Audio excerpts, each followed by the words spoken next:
How you doing? Martin Lopez here with Curiosity Theory, and I want to share a story with you. Today we're going to talk about something called discovering your winning formula, and I want to share what is a winning formula and kind of show you how what it is and how I got mine. So let me kind of tell you a little bit about my life. So when I was in 5th grade, I decided to be funny. There's my winning formula. 5th grade, I decided to be funny. And this is to tell you the story. So we were in the schoolyard, we were playing football, you know, and there was a couple girls, and these girls liked my best friend. My best friend, his name was Chester at that time, and they liked him. Chester was a good looking guy, athletic guy, really great guy, you know. And I wanted the girls to like me too. I really did. I wanted the girls to like me. So after we scored a touchdown, we all ran down to, you know, everybody, you know, hug each other and high five each other and all that. And then I looked at Chester and he said something super funny. And then the minute he said something super funny, everybody just started to crack up. They cracked up, and then he took off running and everybody followed him. And I said, oh, I want to be able to do that. I want to be able to say something funny, and I want people to follow me, because that means people like me, and that means the girls are going to like me, and then I'm going to be cool and I'm going to be popular and all that stuff. So by the time I was in 7th grade, I had being funny down, and I was practicing it all through my 5th and 6th grade. I'd practice making jokes, and sometimes I'd make jokes. It hurt people's feelings, and, oh, I can't do it that way. And I try all these different ways to make jokes. And then in 9th grade, I was voted class clown. So I had arrived. I knew I did it. I was excited. I wanted that title. And then in 12th grade, I was also voted class clown. Matter of fact, when I run into friends from high school, they always say that, hey, you were the class clown and all that. So for me, that was actually an achievement for me, something that I set out doing when I was in 5th grade. I wanted to be funny. I wanted people to like me, and I wanted to use that way of being so that people would like me, and so that people would be, you know, attracted to me, and the girls would like me and all that. And that is what we call a winning formula. And I teach the winning formula in, and I kind of use this concept in the curiosity theory. And we're going to talk a little bit about it tonight. Now, the thing about the winning formula is it's really cool, except it also has a cost. So there's a payoff, which is I'm entertaining, people like me, that kind of thing, you know, and outgoing and all those different things. But there's a cost. And what happened was I spent a lot of time trying to be funny, and I neglected the deep learning that I needed in junior high and high school, because I was always looking for people to be funny to, you know, to make a joke with, and that occupied my time. Being funny occupied my time. So when I went to school, I would focus my energy on making people laugh and not concentrating on studying. So I'm very fascinated and very curious about how we develop our personalities. And I know how I did mine, and I know what I did, but I'm also very curious in how other people develop their personalities and their social intelligence, like how they use their personalities to maneuver socially, how they do different things. And then when we get old, like, how does this work into our lives when we're older? Because I can't be funny all the time. What I do for a living is I'm in the mortgage business. So I'm dealing with money, like millions of dollars. And so, you know, it doesn't require, like, people don't want me to make jokes about their money and their credit and their income and all that. I've got to be real serious. So I've had to train myself a different way, which was actually became a different winning formula, which was kind of like becoming a businessman, you know? So I'm a funny and I'm a businessman. So there's these different formulas that we create in our lives, and then we live our lives through these formulas. Now, the thing is that these things were created when we were young, and now that we're older, like, we operate with those winning formulas that we had when we were kids. And so what I want to do is kind of talk a little bit about that. We're going to deep dive into, you know, a winning formula and some of those concepts. And we're just going to have a really great conversation. And I have two amazing guests, Jeff Kroll, who's been on my show before. It's really cool. He's a soulmate coach. He's a soulmate coach. If you're looking to find your soulmate, this is the guy to talk to. And you can find him at jeffkroll.com. And my other guest is Deanna Nunez, which is, she's a high performance she does high performance hypnosis, which is really cool. She's amazing. And she also has a book, I think it's called Mind, Body, Fit, Mind and Body Fit Club or something. But anyways, you can find her at Mind and Body Fit Club. So let's bring my guests on. How you guys doing? Buddy, thanks for having us. Oh my God, I'm super excited to have this conversation. I'm really excited because the curiosity theory, always going back to this concept I call winning formula, that I got it from Landmark Education when I took the forum years and years ago, is really a cornerstone for how we operate as human beings. And I'd really like to uncover that, like where, you may call it something different than I call it. I know Jeff calls it something different, and I'd like to just kind of uncover that. So before we do that, Deanna, why don't you introduce yourself? I kind of did, but why don't you go back and introduce yourself? Tell everybody about you real quick. Okay, so I'm laughing because my teenage son is entering into my space, and I'm literally trying to interrupt at this moment. So you might as well say hi. So come in and say hi. How you doing, buddy? What's up? Seriously, you might as well say hello. What's up, man? How you doing? What's his name? Looks just like your husband. My name is Bosco. Bosco, is that really your name? Yes. That's awesome. Oh, Vasco. That's awesome. Okay, so no, you cannot take the car. You're not Oh my God. Okay. Hi, I'm Deanna. Yes. The amazing thing here, I love this winning formula, because as soon as you start talking about it, I was like, oh, I've had a few of those winning formulas. But to backtrack with Mind, Body, Fit Life, that's the name of my book. Mind, Body, Fit Life. So thank you. Thanks for giving it a little plug. It's a great book. What's it called again? Mind, Body. I missed it. This one is Mind, Body, Fit Life. I have my whole little, these are all books that I've either authored or co-authored. So that's awesome. That's the latest one. But Mind, Body, Fit Life, and everything I've done is I love health, wellness, and specifically mindset, because I think mindset and focusing on that, no matter what you're trying to accomplish, is absolutely the nucleus of everything.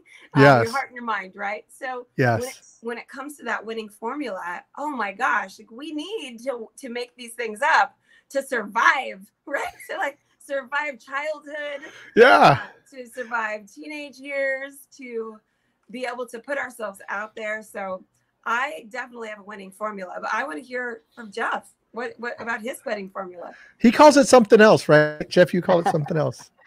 Well, I called it your strong suit. So that was the other thing that I learned from Landmark. For me, I know the winning formula is back when it originally came around, but then I think they transitioned it into strong suit and rackets, basically. So that's how I learned it. But yeah, so my name's Jeff Crawl. I'm from the Fifth Power, is the name of my book. And it's called The Fifth Power, the 5 Key Secret Powers to Finding Your Soulmate. And I help people find their soulmate in 120 days or less. And then I'm also an international and business coach and life coach as well. So yeah, I like this whole topic as well, because it's fascinating. Like you said earlier, we need it to survive in our life, because most of our childhood is, how do I survive? Is it? That's interesting. Yeah. And we adapt, like your son was just adapting there. He's like, oh, this is a perfect time to get the car from mom. She wants no attention. She's just going to say, just take it and leave. That's exactly right. That would have been my strategy. I'd have been like this. Just give me the keys, keys, it's time. Just give me the keys and we're good. Keep doing this for the next 5 minutes until she says, just take it. Just get you 10 minutes ago, 15 minutes ago. That's right. We talked about it about an hour ago. Yeah, that's right. Yes, but they're relentless. I mean, I love kids. They're relentless. They got that. That's the cool thing about kids. They have that curiosity. They have that. They're just relentless. It's like, you said no. Okay. Can I do it? How about now? It's all good. The apple doesn't fall far from the tree. And you said the word relentless, and that's how I describe myself. That's part of my identity, is to be relentless. So I love it. I'm cool with that. It's fine. That's awesome. That's really cool. That's cool. So how about, do you guys remember when you guys created your winning formulas? Absolutely. I've got one. All right, let's hear. So for me, it was when I was young. I think I was about 7 years old, And most people don't know, but I used to speak Spanish growing up because my nana and my tata would take care of me all the time. And so that's all they spoke was Spanish. And so when I went into kindergarten, that was almost the first time where I was really focused on English. And so for me, it was a different type of transition that happened for myself. And when we got into first grade, when you start reading and everything, that's where I got hooked and got stuck. And I got put into like disability classes and all sorts of things around that, where they would take me out of the class and, you know, I'd go in this special room with a special teacher and all this stuff. And my whole brain was always like, I wasn't good enough to be with the other kids. And I just had to be determined to figure out how to do it. And I would just work my tail off. So it wasn't, I'm sure as that little 7-year-old, it wasn't so as I got to be determined. It was probably something like, I got to work harder, you know? Yeah. I got to work harder. I got to work harder. I got to work harder. That's awesome. And that's my thing, is my work ethic compared to others. When I like say, hey, I'm going to be good at this, or I'm going to do this, or I'm going to make this happen. That whole strong suit of determination like kicks in 100%.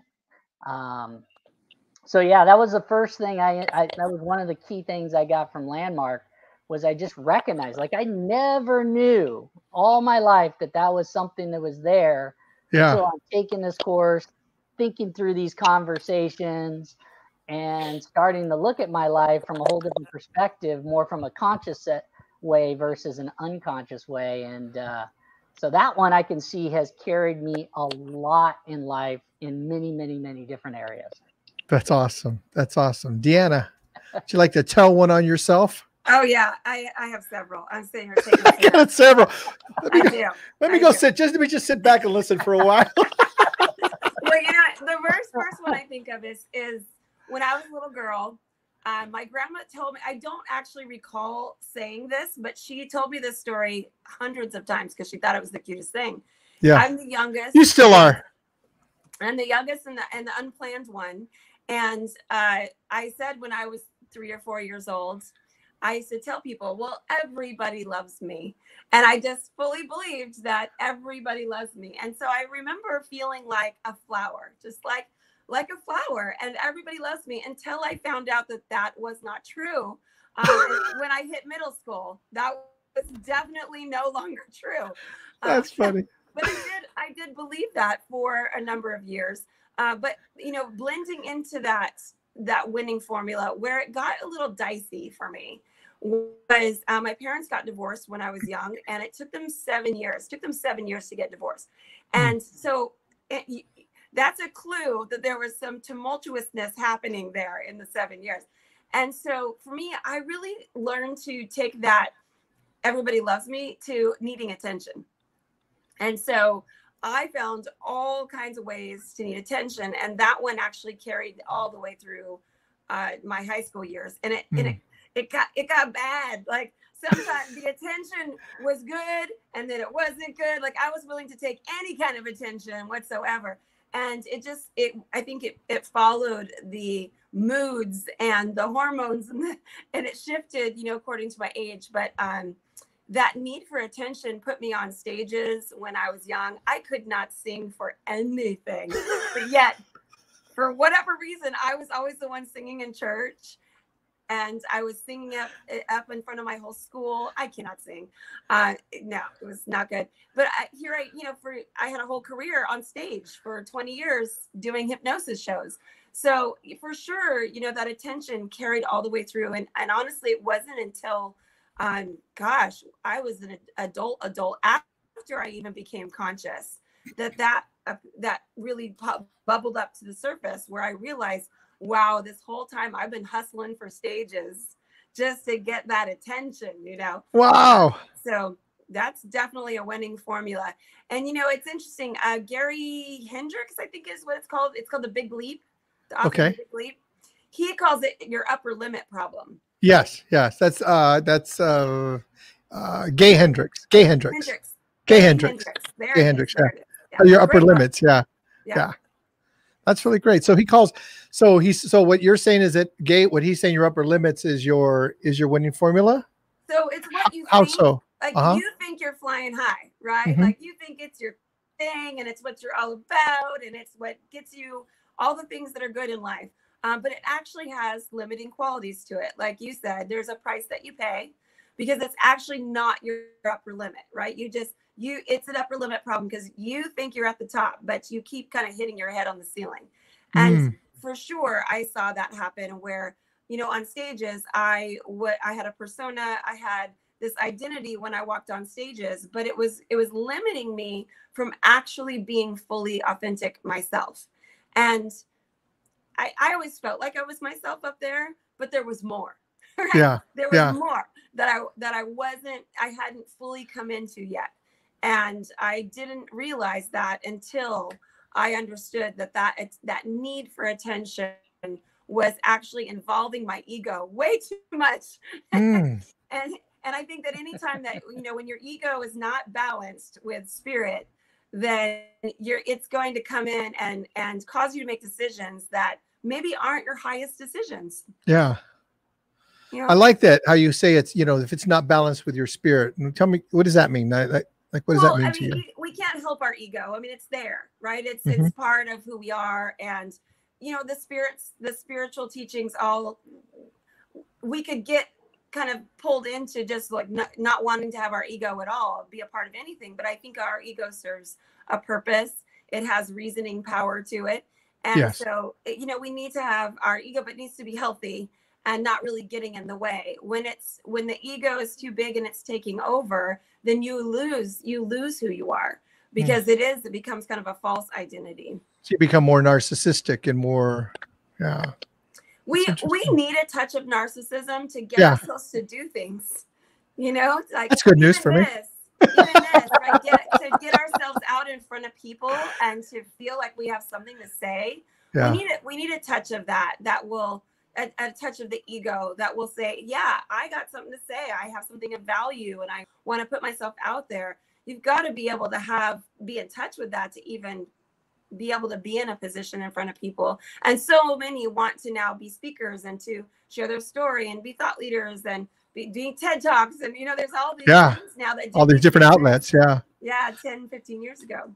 So for me, when I'm thinking about my, my winning formula, I'm looking at that I identified like an identification, like a personality that I wanted to be kind of like. I wanted to emulate this, or, and so I would look at comedians, or I would look at people on stage, and those are the ones that I would emulate. And then when I became a businessman, I started to look at like Jim Rohn, all those other guys, and none of those guys were kind of funny. They said a joke every once in a while. Jim Rohn's the best. Oh my gosh.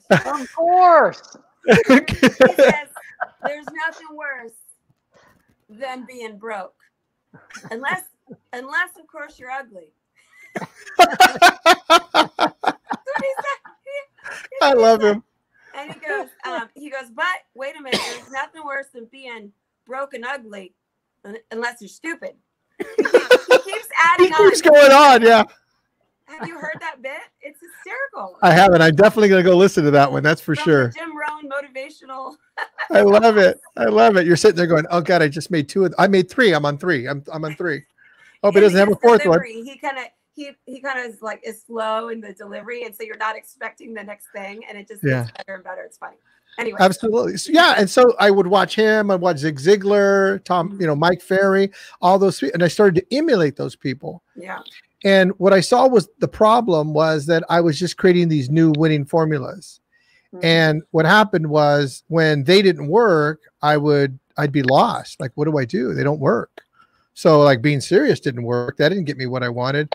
To try to be a little funny, that didn't work. So I would kind of like play around with them. But what happens when they don't work? What do you do when a winning formula doesn't work? Well, or work any longer. Or work any longer. Or right? that like situation. Maybe it works for a while.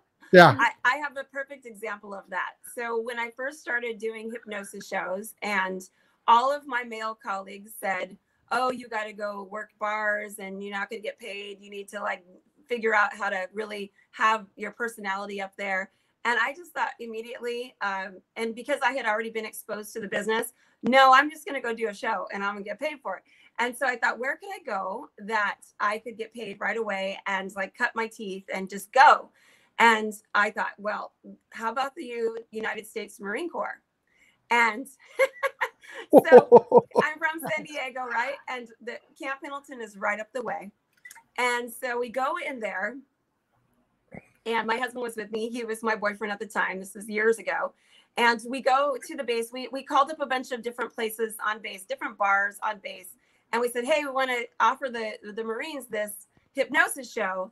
And one lady said, I will take a meeting with you. So she happened to be the manager of a really popular bar on base. And so I go to the meeting, I bring her all these professional photos, and I'm all buttoned up and looking very hypnotist-like. And I, have my bubbly personality, and I sell her on the show. And she said, okay, I'll hire you, but these pictures are not going to work. And I said, oh, and I had just got them done. They were beautiful. These are beautiful pictures. What are you talking about? My pictures aren't going to work. What do you need? And she goes, honey, I need tits and ass to get these guys in the bar. And I was like, I'm appalled because I'm trying to be professional and exactly be the professional businesswoman that's going to deliver an awesome show, high-end show. But I thought I needed to be like the hypnotist up front. And she's telling me she needs tits and ass. And I'm thinking, okay. And I promise this has to do with your winning formula. That's okay. It's a great story. You just keep going. That I had a choice to make. Like, okay, so am I going to say no to the show because I'm offended? Mm-hmm. Or am I going to appease maybe what I feel comfortable with and get the gig, right? And so my husband and I, we went back and took some pictures on his Harley, very Americana. Yeah. And I did wear a short skirt and high boots and a little cleavage, but I felt okay with that. I didn't feel like I was, selling myself in a way that didn't feel comfortable with me. And I did very much recognize that Marilyn Monroe and those USO shows was a thing. It was a thing. And I had that in my mind. To me, Marilyn Monroe was always, you have to be really smart to be that dumb. Yeah. And because she went a long way with her career playing dumb, and she had a lot of opportunities. And so I thought, well, if I could kind of find a way for me to find that line, then I'll do the show. So we got the pictures. I bring them back to her, and she was like, oh yeah, these are going to work. And then she plastered posters all over Camp Pendleton. And the bar on a Wednesday night was completely packed. Wow. So here's where it became an issue, is that then became my thing. I had like a shtick, I did shows with the Marine Corps for 20 years after that. Wow. Because Marines move around. And so not only did the bar get packed, but I delivered an amazing show. And the quality of my work and the energy of the show totally sold the show. And so that's what brought me back. It wasn't the tits and ass, right, that brought me back. It was the quality of and the value of the show. And then people started talking about it, and I started going to Quantico and Camp Lejeune in North Carolina. And then they started sending me to Asia and South Korea and Okinawa and Tokyo and Iwakuni, like all these places. And I found a way to be the sexy girl, but be smart and deliver a funny show and an impactful show that made people think about the power of their mind and all of that.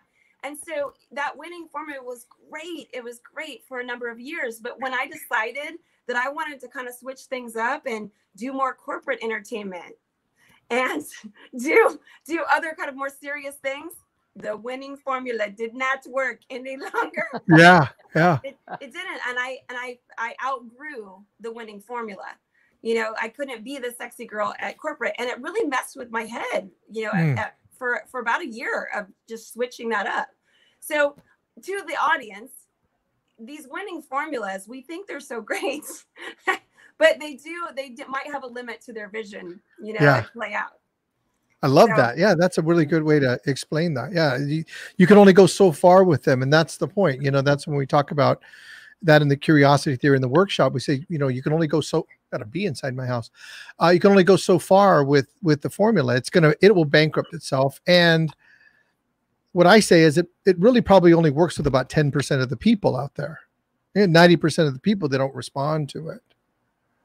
You know, that's kind of what I gather. And then, and I say that because if you look at sales statistics, you know, if you're a really good salesperson, you'll land about 10% of the people.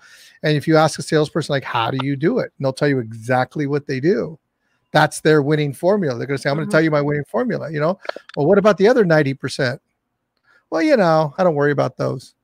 Like, there's a lot more business out there, you know? So that how do we tap into that other part? How do we tap into that other part that's not our winning formula without having to create a new winning formula? I think I'll share a little bit. I think the biggest thing around that is the consciousness of it. I think that's the most important thing. Like, you really have to be conscious, like you were saying, that, hey, this is my winning formula and it gets me that 10%, you know, and I'm missing 90% is one piece of it. You've got to be conscious of really recognizing that, hey, there's a bigger piece of the pie that's available, that if I add something to my winning formula, or if I alter that winning formula, and I don't have that kind of as I have to, and kind of put it as I can do some of it versus I have to only do this, I think that's where things start to shift.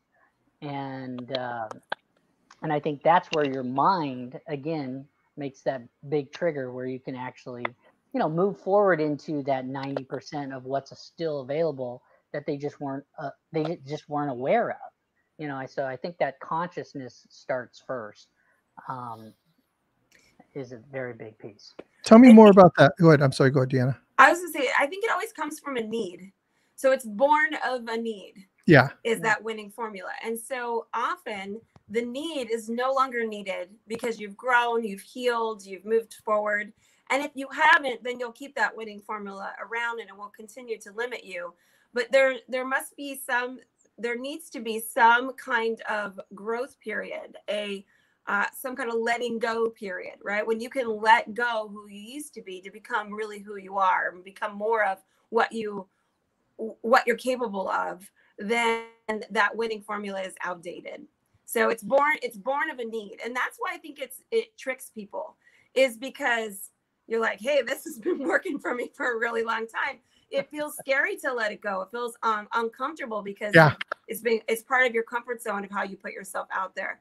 I became a total, like, this need for attention thing. When I was in high school, it became the rebel. So when you talked about the identity, I became full on rebel. And that became my need for attention.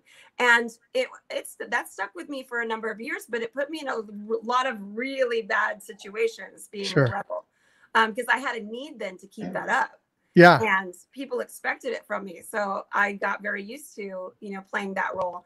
And then I learned that when I became older, that rebel streak was still in me, but I found really positive ways because I liked it. There was a part of me that really liked being rebellious, but I no longer wanted to be the kind of rebel that sabotaged themselves. So I started to figure out how to work it in my favor. And if you can figure out how to turn it around and still have maybe part of it as part of your identity, then, I mean, because look at the skill sets you gained, Martin. Oh, absolutely. Money. Yeah. Right? It's great, right? Because you can get on stage and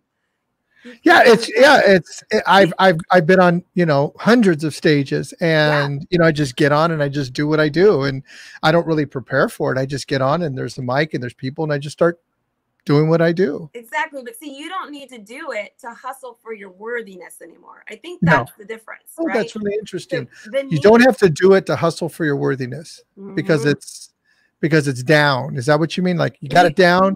When you've grown beyond that need, then you're not hustling for your self-esteem or your worthiness through the need. Right now, you can just kind of derive parts of it that you liked and that worked for you because you know who you are. You don't need it to be whole anymore. Yeah, absolutely. I think that's a distinction. That's a good one. That's a good one. So for me, what happened to me is I found myself using my winning formula, and I started to look at my numbers, and I said, okay, I was, a good salesperson. So I've always done good numbers. And then I would look and I'd say, but there's still people that 90% that got left out. And I wanted to go after that 90%. For me, I just like, hey, I want that 90%. So I had to figure out, how do I get that 90%? And that's when I started using curiosity. Like, curiosity is where you tap into that. Like I don't know. Like, for instance, like if I'm talking to you, Deanna, and you and I are getting along really, really well, and you're buying what I'm buying, but then Jeff, he's your husband, and he's not really interested in how I explain myself and all that. So the winning formula works with Deanna, but it doesn't work with Jeff. I like that. Yeah. So now I'm like, all right. And that happened so many times that when I would connect with the husband, or I'd connect with the wife, or I'd connect with, one of the wives, and I would not connect with the other wife, or I'd connect with one of the husbands and not connect with one of the husbands, or something, that's what would happen. And I would do enough business that it didn't matter. I was okay with that. I was okay with those numbers until one day I had a client that wrote a bad review about me, and when I had done a really good job. And when I talked to my coach about that, he had said there was this thing called the 10-80-10 rule. And I didn't know about the 10-80-10 rule. And I said, well, what's that? And he said, well, the 10-80-10 rule is, the 10% of the people are going to love you. And who told me was a guy named Matthew Ferry, Mike Ferry's son told me this. So there's 10% of the people that are going to love you. You could, no matter what you do, you can crash their car. You can burn their chicken. You can just do all kinds. You can steal money from it. Doesn't even matter. They're just going to love you. You can do no harm. And then there's another 10% that it doesn't matter what you do. They will never like you. It's like, you can do anything. They won't like you. And he said, and there's this 80% in the middle that those are the people that can take you or leave you.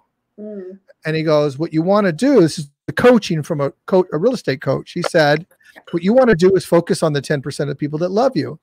And I'm like, okay, he's a coach. I'm going to do that. And I went home and I started focusing on the 10%.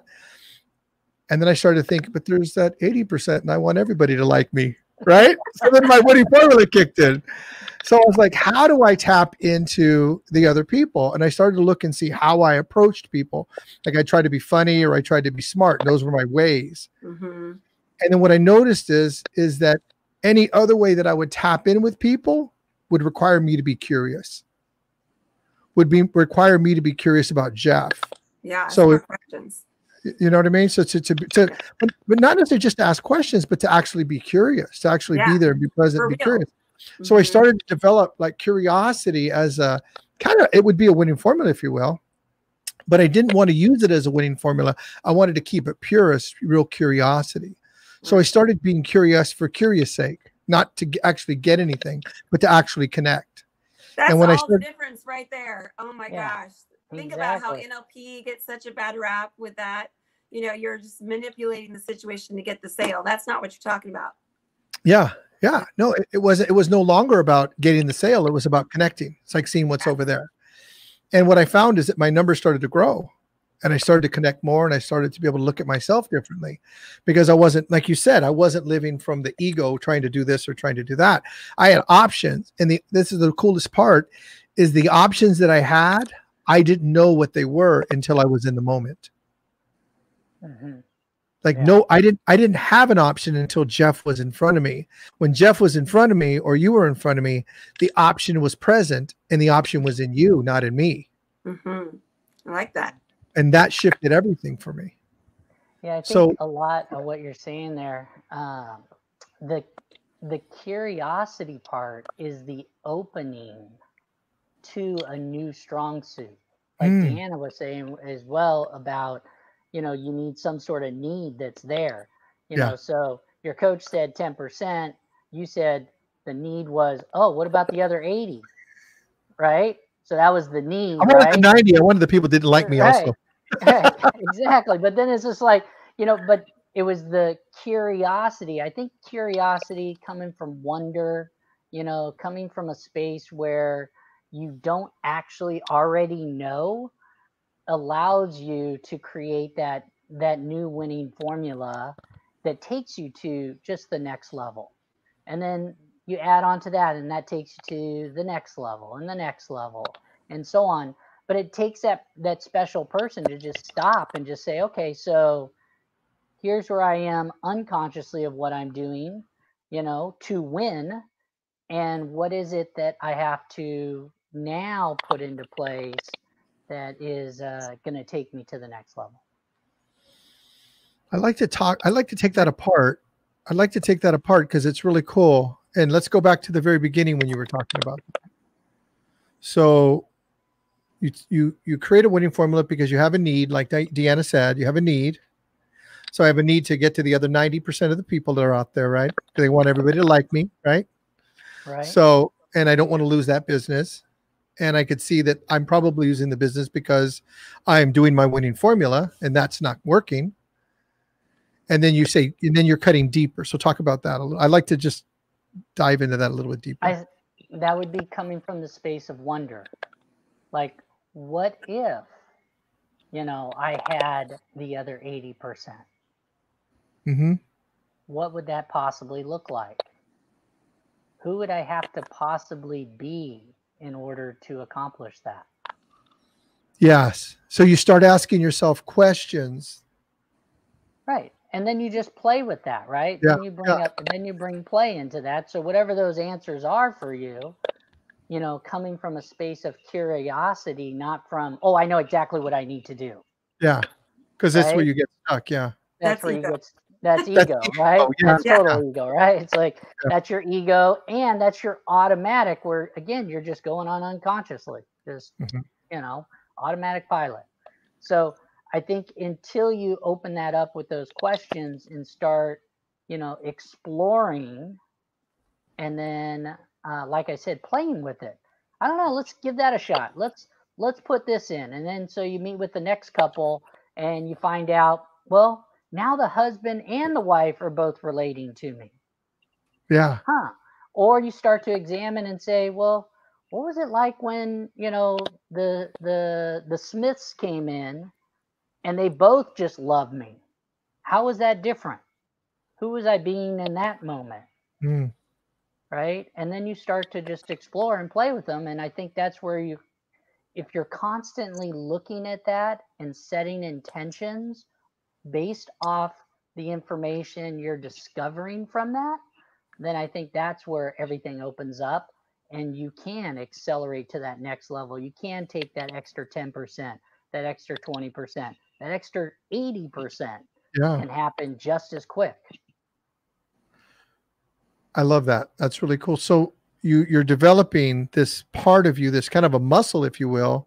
And I'm calling it curiosity, wonderment. You called it. You also said, open to explore people. The wonderment one? Yes, I just love that word. That's awesome. So the wonderment, you're open to it. You said you're open with questions and you're exploring. And what shows up to me, what shows up is that people then show up authentically and then what I discovered was that people are showing up authentically because you're actually interested in them. And then they go, because when someone's interested in me, I'm like I move in, like you're interested in me. Okay, I move in. When you're not interested in me, it's kind of like, oh, okay. It seems like it's a disconnection, but interest and wonderment, they create connection. So you move in, like this person's actually listening to me. That's why listening is so powerful. Yeah, and being present. Right? Being present, like adding those two together. Yeah, I love it. This is cool stuff. So then I look at so then the next obvious step for me would be like, what are the behaviors? What are the behaviors of a curious person? If winning formula's here, it works. And then on this side is wonderment. Like, what are the behaviors like to develop that, to build yourself, to build your muscles? Observance. I love observance. I think that it's so important we build the muscle of observance. We're so quick to jump in, or quick to be right, or quick to judge, or quick to know the answer, or just even if we don't speak it, we're thinking it. So if we could just pause, like pull back and it's not just awareness, it's observance, is where it's outside of you and you can almost look at it from a different angle. That's, to me, curiosity. When you go, let me step back and let me just observe this before I judge. So whether it's yourself and you have observance of yourself in a situation or of another person, instead of just automatically, we have all that history and programming where we've been around so many different personalities. And if somebody rubs us the wrong way, unconsciously, it's like, oh my God, they're like my uncle so-and-so, right? Or that kid I hated in high school. Yeah. Or, right? You're just like that jerk. We're creating these subconscious associations like that fast. And we don't even realize that's happening until we give it a minute or at all. So if we can have observance, I think that would be a key behavior. And the components I say of observance are like facts and stories, right? So what are the facts? Like what happened? You know, Johnny said this. And what did I make it mean? What's the story I created? What's that? Slow the whole thing down. Slow the whole thing down. Take a breath. Versus react immediately. It happens all the time. I think of it like a golf shot. Do either of you play golf? No. Yes. You do? Okay. I don't play golf, but I happen to have this superpower called hypnosis. And so I get clients that want me to help them with their golf game. And I always do, even though I have no idea how to play golf. It's the craziest thing. But here, because this is the thing, there's a formula to it. You got to slow it down. You've got to slow down each thing before you even approach the ball. What your swing, how in your body it is. Like it needs to be completely rehearsed and just unconscious. And if you have a yip, like I've helped a bunch of people have a yip, but you know what a yip is? Like Charles Barkley had a yip in his backswing. He's famous for. A yip is when you go into your backswing and you hesitate and you're like, and then you just botch it all over the place because you're not in your flow. You're not in the flow. So my point is that it is the same metaphor to anything that we do, Jack. It's a metaphor to any kind of where we want to respond versus react. And we have to slow it down. So it's the very first thing I do with any golfers that I'm working with is like, okay, what happens first? What happens second? What happens third? Because it's so fast that it's unconscious. And they're like, I don't know what happens. I just trance out and I don't even remember hitting the ball and it goes the wrong way. But if you slow down each piece of it, you'll realize that you're totally not even present. Right? And they step up to the ball with anxiety and they're not present. They're just trying to get through it with the hit, with the shot. And it's the same thing with any kind of reactionary moment. We just react without thinking about it. So if we can just slow the whole thing down. What happened first? What happened second? Like you said, okay, so what are the facts? Take the emotion out of it. What's the truth? What really happened? Slow the whole process down. That's interesting. That's cool. I'd love to hear. Yeah, go ahead. I was just going to say, I love the idea of being curious. It's so much about playfulness and really returning to that childlike part of ourselves where we were just so open and we weren't so set in our ways. And to bring back that energy into our adulthood, I think really sets us up for a lot of opportunity and abundance, you know, where we won't just say no to things or, you know, be so quick to just pass things off.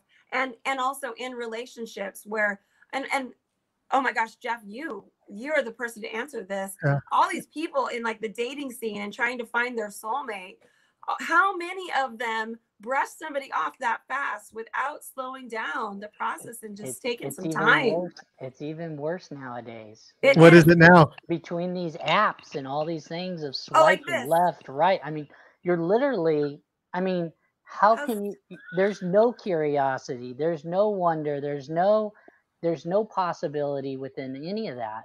And they're basing all of it off of their past relationship. Oh, this was like her. Oh, this was like him. This was like so-and-so. Oh, this would be better than that, but I don't think that's what I want. So this is not this.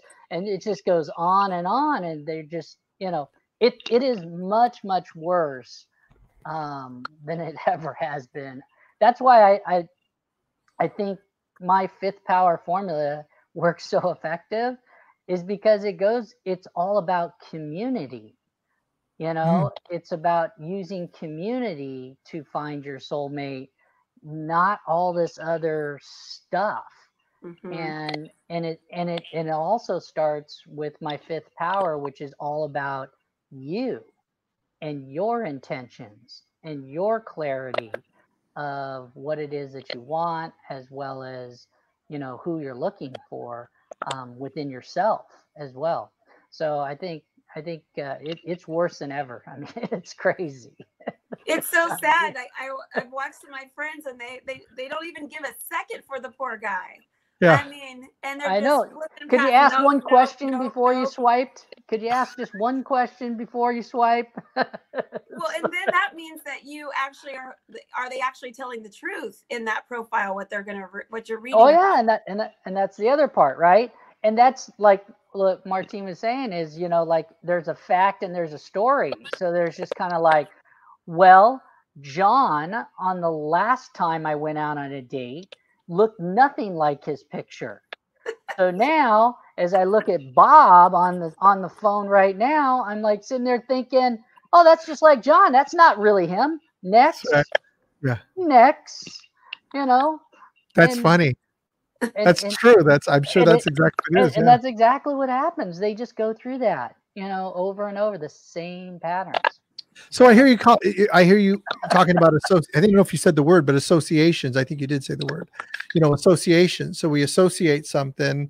You know, there's the facts, which is, you know, this guy's got a blue shirt or she's got a polka dot dress. Oh, polka dot dress. She's hot. You know, it's like the dress makes her hot. You know, like she is then, you know, hot, and this I other just girl. bought a polka dot dress. We'll see. Well, now you're hot automatically. Now you're hot. You know, it's like, yeah. Which direction? Which direction do you swipe? You're gonna need new photos now. Where's the Harley? That is not coming back. But you know, it's the association. So there's the facts, which what we see, and then we create the story and the meaning, which I think what you're saying is also association. Yeah. It is. We associate that. Subconscious association. Yeah. Yes. Yeah, Wow. you're associating it, you know, most of the time it's just off of your past life, your past experience, your Yeah. stereotypes, right?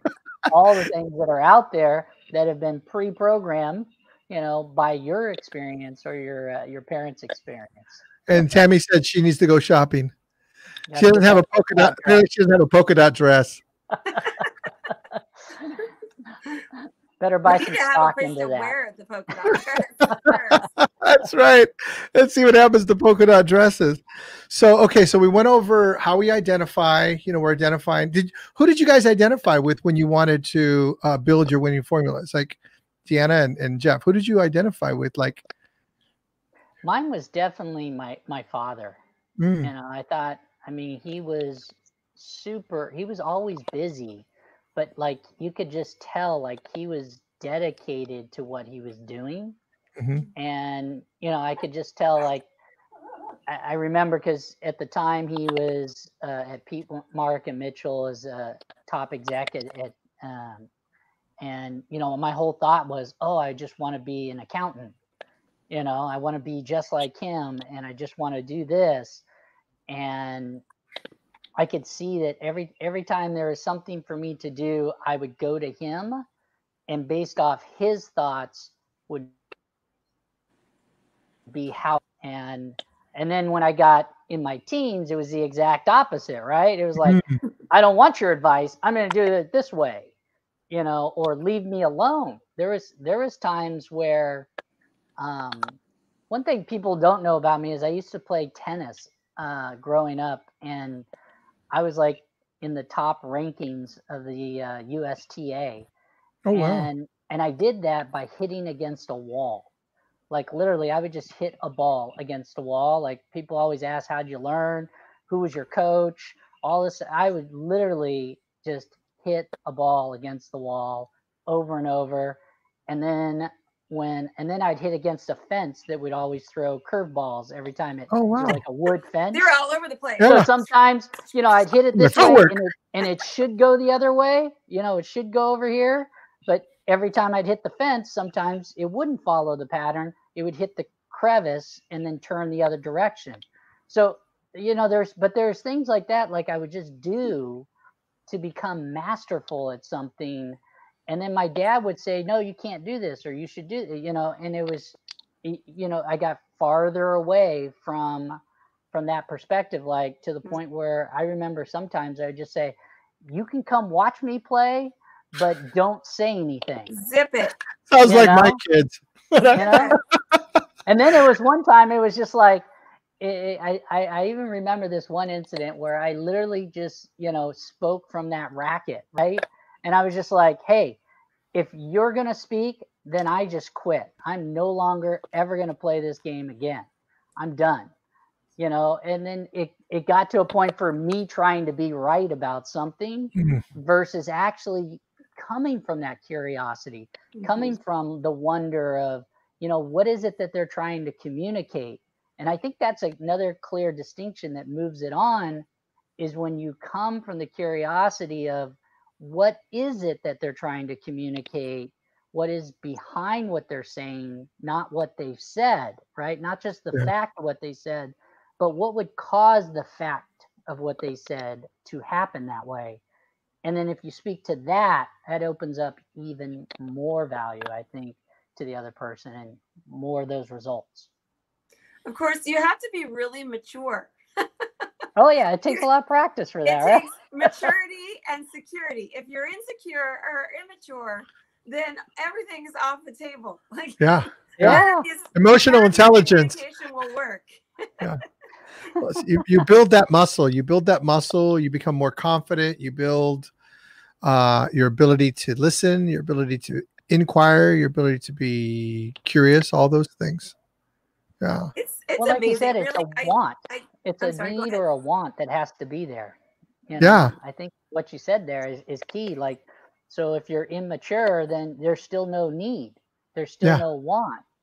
Like because the need is to get your own way. It's that it's all about me. It's that ego. Yeah. So. Which is why I created the curiosity theory, because my winning formula didn't work. I had to find Everybody a way. should buy Martin's book. Yes, indeed. Yeah. Hold that sucker up. Hold that baby up. Yeah, there you go. There Go it get is. it now. That's right.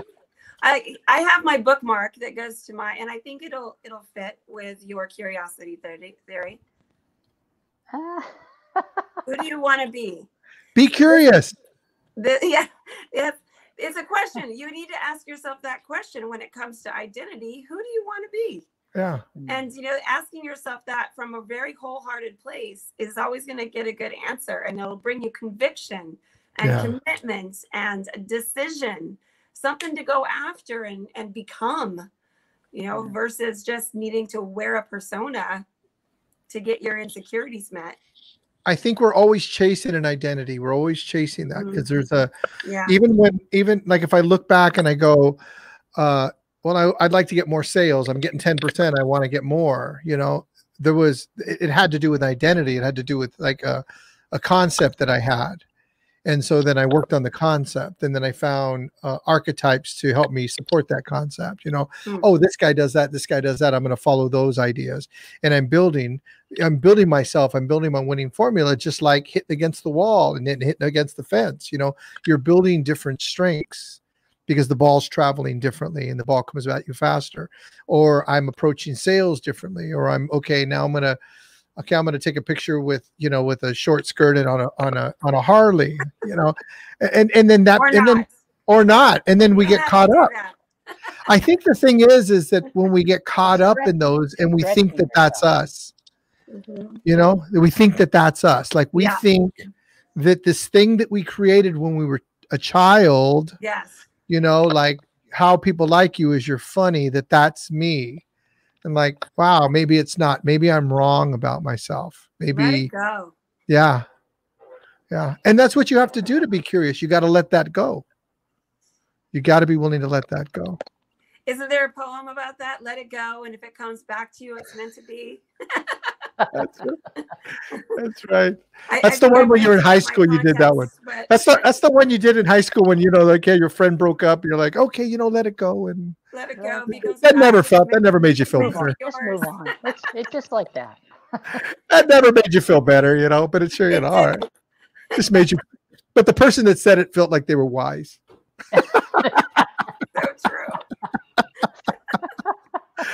Listen, I want to thank you guys for hanging out with me. It's just a great contribution you guys had brought to the idea, and really had me look at it like in a different way, from different perspectives. And I want to thank you guys for that. Yeah. Welcome. Thanks for having us. You bet. Absolutely. So Jeff, before we get the heck out of here, I'm really interested in like the 5 powers. Maybe if you can give us a quick breakdown of that, and then who you help and how they can get a hold of you, because I know a lot of people want what you have, as well as you, Deanna. Yeah. So my 5th power formula is broken up into 5 powers, and the first one is you would think the 5th power would be the last one, but I call it the first one. So it's the 5th power, and that's really working on yourself and setting your intentions for moment to moment. So if you don't do that, then you're missing everything. And that's my secret power that I always teach. And that's the first one I teach. And then the second one is the power of clarity and focus. So once you have your intentions, you also want to be clear of where you're going, and what you want. And then the third one is the power of asking and community. See, most people don't talk about asking, right? Ask and you shall receive. People always forget that piece. And if you don't ask, then how are you going to receive? You at least have a better chance. You at least have a chance, right? Like in golf, right? If you don't hit it long enough, it's not going in the cup. That's right.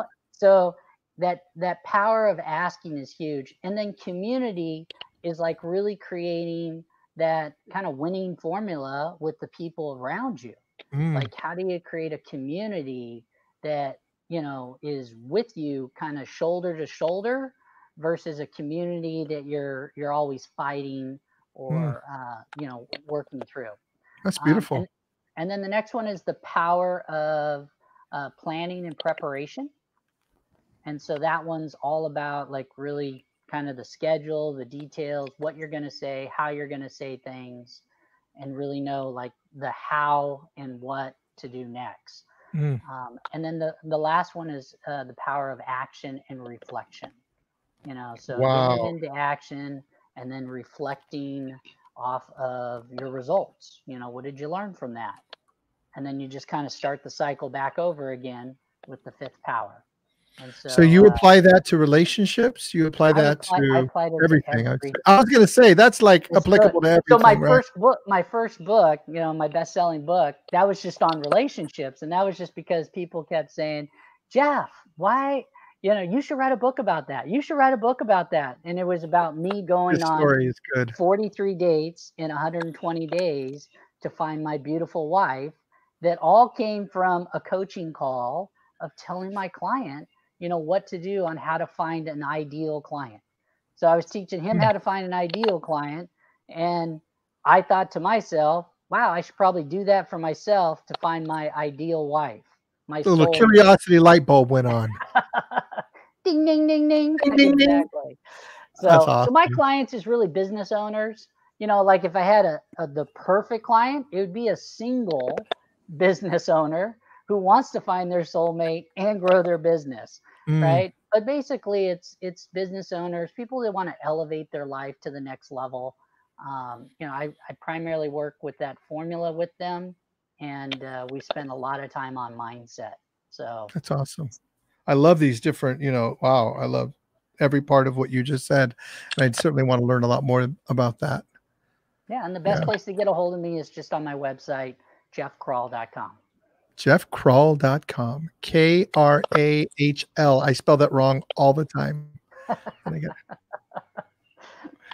Deanna, you are fascinating. I just love watching you go around the world and all that stuff. It's like fun, I know. Polka dots. I haven't been going around the world lately, but yes.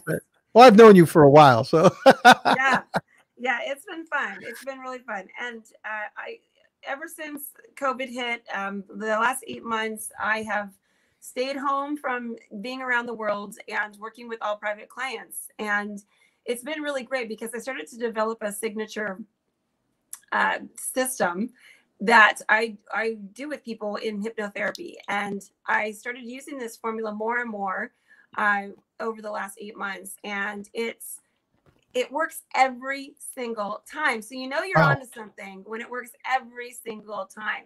And what people have been coming to me for is they have found themselves in this place of, okay, here we are. What do I really want to do? Because they noticed that they were hustling too much. They were not as happy as they thought they were. It was very revealing, everybody just kind of the world stopping. It was very revealing for people. And I had an influx of private clients coming to me, not for health and fitness, not for my book, but really for hypnosis. And it was great. So my formula is reveal, release, recode. And reveal, release, recode. And you think of it in this sense. So much of our behaviors and our narratives, our beliefs, they come from this subconscious part of us. And they were so patterned into us. And then we just do them. And we don't want to do them. So it drives us crazy that we loop and we don't break the patterns. So we've got to first reveal what is the root cause, what is the cause of the pattern. So that's the very first step. The second step is all about releasing it, letting it go. Letting it go is about surrender. Letting it go is about forgiveness. Sometimes for yourself, sometimes for other people. Some type of letting go is the release.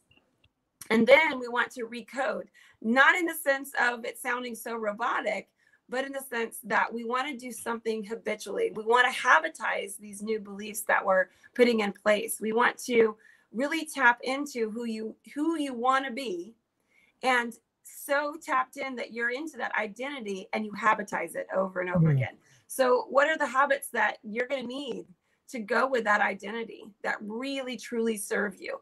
And I'll give you an example. So often I work with all professionals, and a lot of professional women. My ratio is probably like 80 women to 20% men. A lot of professional women don't take care of themselves.